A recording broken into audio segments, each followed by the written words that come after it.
Bakit kaya sa Japan ay madalas kang makakakita ng mga taong natutulog sa kalsada?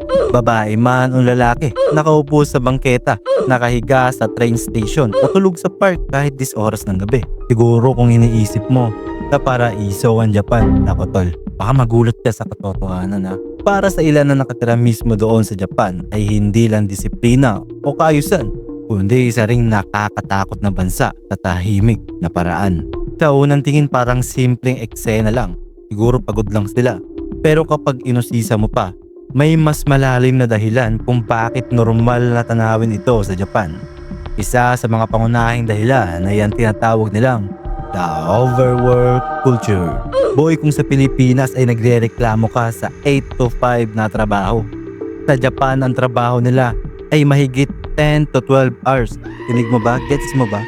10 to 12 hours.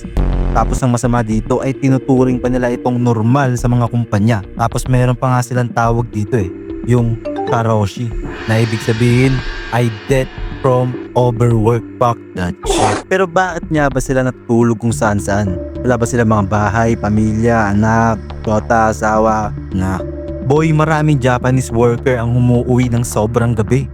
Walang sapat na tulog at minsan mas pinipili na lang matulog kung saan man sila abutan ng pagod. Sa Japan kasi hindi ito kinahihiya. Talib, dito mo pa nga makikita na masipag na empleyado to.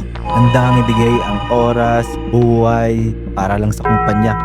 Kaya madalas kang makakakita ng mga taong natutulog sa sidewalk. Hindi sila tamad, hindi sila kagaya mo, kundi dahil sobra silang pagod sa trabaho. At isa pa sa nakikita ko dito, hindi trabaho ang dahilan. Sa Japan kasi mataas ang social pressure. Okay. Alam mo ng mga requirements, kailangan tahimik ka, hindi ka pabigat at hindi ka nagkakamali. Pero ang problema, hindi lahat ng tao kaya itong dalhin. Marami kasing tao ang hindi nagsasalita ng nararamdaman, ayaw humingi ng tulong at mas pinipili na lang ikimkim ang stress. Kaya nga maraming issue o maraming mga nababalita na suicide dito sa Japan.